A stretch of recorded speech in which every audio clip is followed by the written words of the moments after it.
Joining me today is Spencer Feldman from Helpland Ltd. Spencer, thank you for joining us. My pleasure. Nice to be here. You're here today to talk to us about evictions. Yes. So what's the process of evicting?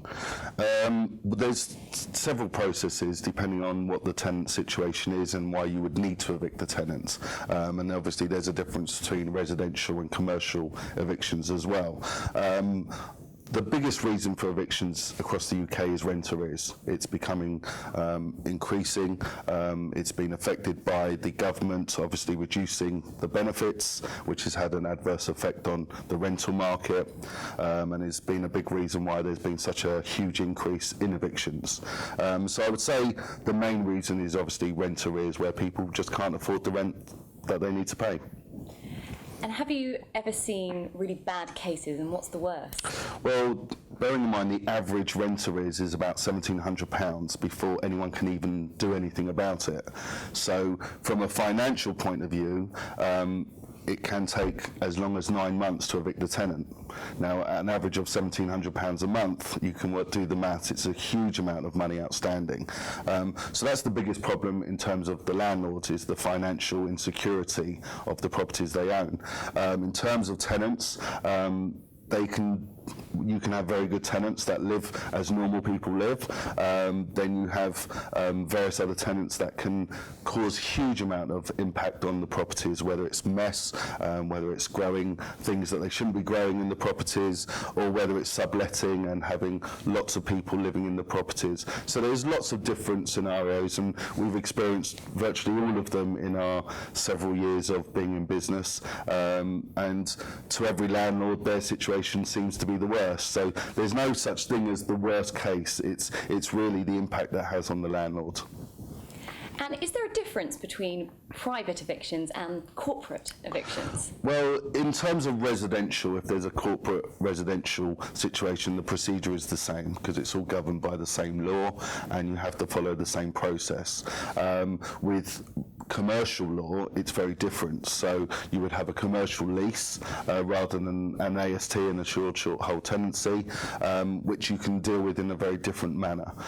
So if a shop doesn't pay for their rent, then you can evict them pretty much immediately, and you can potentially use the stock as leverage against any monies outstanding. Well, if it's a tenant in a residential property, the process is much more long-winded. It's much more geared towards helping the tenant situation rather than the landlord. So the process can be, if it's arrears, you can't do anything until they're 2 months in arrears, and then you've then got to send notice to them. As well as sending notice, you then have to apply for the court to get the possession order, and at the moment the courts are bogged down, so that can take as long as 3 months, okay, just to get a court date. Then you have to go to court. Hopefully everything will be clean with your case, that you can get the possession order.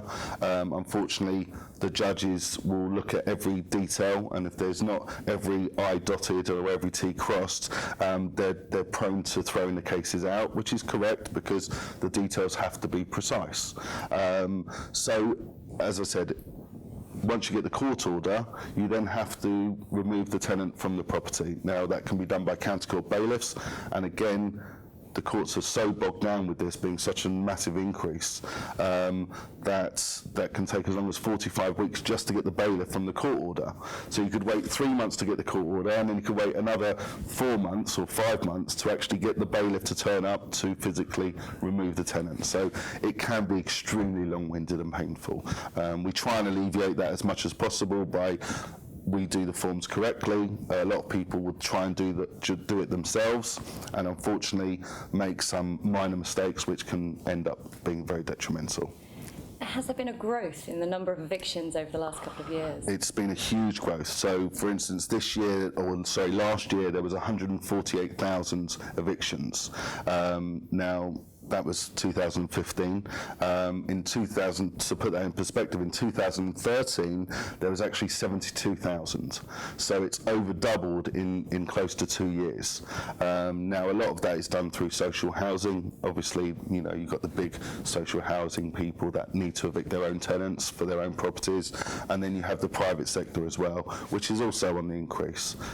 So yes, it's been a huge demand for us, which is great, but it's having an impact on everybody. Absolutely, that's incredible. Listen, thank you so much for joining us My today, pleasure. Spencer. That was Spencer Feldman from Helpland Ltd.